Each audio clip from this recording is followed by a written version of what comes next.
What's up, ladies and gents, Ghost here, and today we're going to be taking a look at the Recon class in Battlefield 4. So the Recon class has probably seen the most amount of changes going from Battlefield 3 into Battlefield 4 than any other class. A lot of the core mechanics like long range sniping have been changed for the better. There are also a lot of new weapons and gadgets that are now available to this class in order to open up some new playstyles. Now, I will be the first to admit that I have never been the biggest Recon player. Sure, I enjoy hopping on Recon with a long-range sniper every once in a while, and getting a headshot at 500 meters is satisfying. There's no denying that, but personally, I've always found Assault, Engineer, and even Support to be much more powerful a class than Recon. But that was back in BF3. Now we're in BF4 and the Recon class has seen a lot of changes. So I'm going to be checking out what those are. I'm going to be trying the class out again and sort of seeing if I can grow to like it a little bit more than I did back in BF3.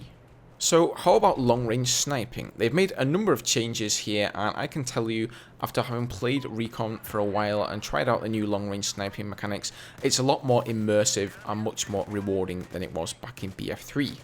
And one of the biggest changes they've made is the new zeroing mechanic, where you can calibrate your rifle's scope to a certain distance depending on how far away your target is.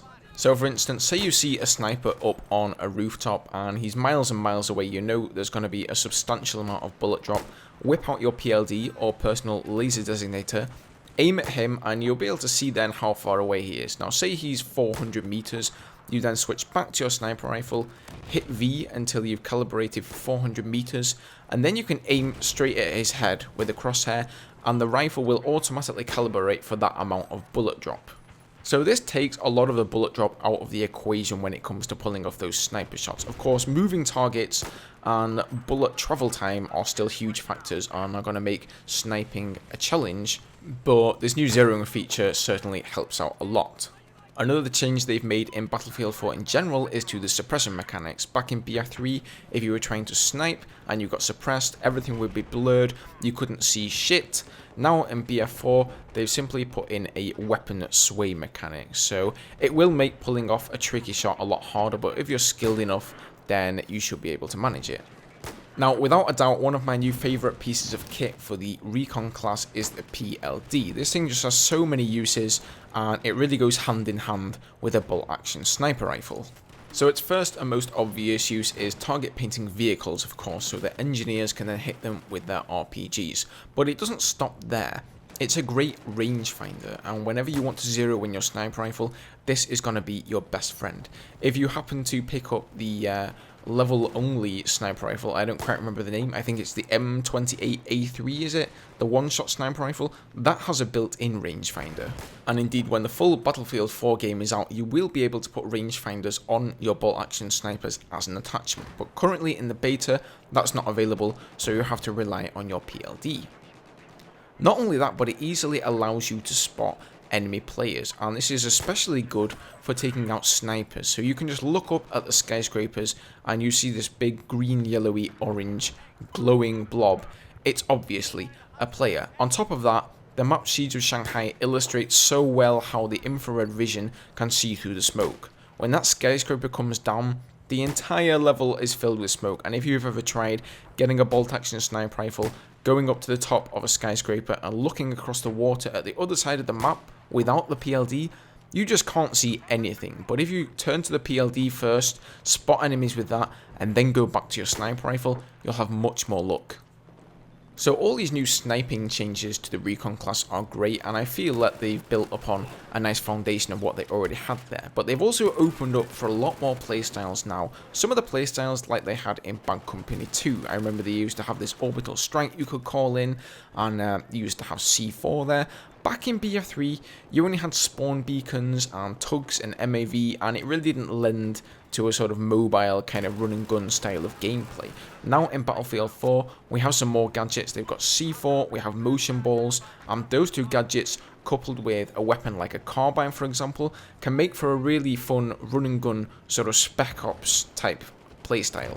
If you haven't checked out my weapon review on the carbines, go and check that out. Both of those weapons are amazing and a great choice for the Recon class.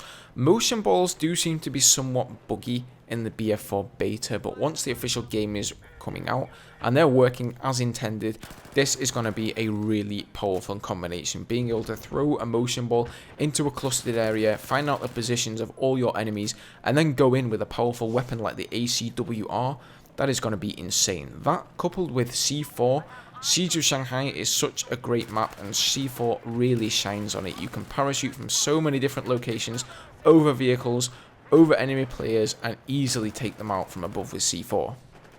Now the DMRs are also a class of weapons that are unlocked through playing the Recon class, and I can't really say I've had that much luck with them. When you first start off with the RFB, it's not particularly good when you don't have any attachments. Once you unlock the heavy barrel for it and the grip, which are, in my opinion, both essential, it does become a little bit more powerful. But I just feel like the rate of fire of it is just that little bit too slow. And whenever I come into combat with somebody who's holding a carbine or an assault rifle, I just get overpowered and killed. And whenever I'm at long ranges, my opponent has a bolt action sniper rifle, I feel like he's able to sort of out-snipe me. So they kind of aren't great for either situation, but they're an okay all-rounder. Once I put in the necessary time with the RFB in order to unlock the MK11 mod, I found this weapon to be a little bit more favourable. I certainly prefer the iron sight on this weapon compared to the RFB, but still, at the end of the day, for me, it just doesn't cut the cheese, you know what I mean? I would just still rather go with a carbine or even a shotgun. The shotguns in BF4 are great, and I feel part of this is just to do with the attachments that we have to choose from. All you can get is the iron sight or the ACOG, and I have always had hatred for the ACOG sight. In my opinion, it's one of the worst sights in the game, and the iron sights, both in the RFB and the MK11 mod, aren't particularly good either. So overall, not a huge fan of the DMRs that are currently available now, but after all, beta is beta, and it's not just about bugs and checking server capacity and that sort of thing, it's also about game balance. So I'm sure DICE will take all feedback related to them and they'll change things up a little bit. I can certainly say that they're probably the most underused weapon in the Battlefield 4 beta right now. I barely ever get killed by one or see anybody running around with one unless they're just simply trying to rank that thing up. So all in all, I think that these changes are definitely great. I can't wait till the official game comes out. I'm able to get all of the new gadgets and weapons for Recon and try the class out properly. But from what I've seen in the beta, things are certainly looking promising.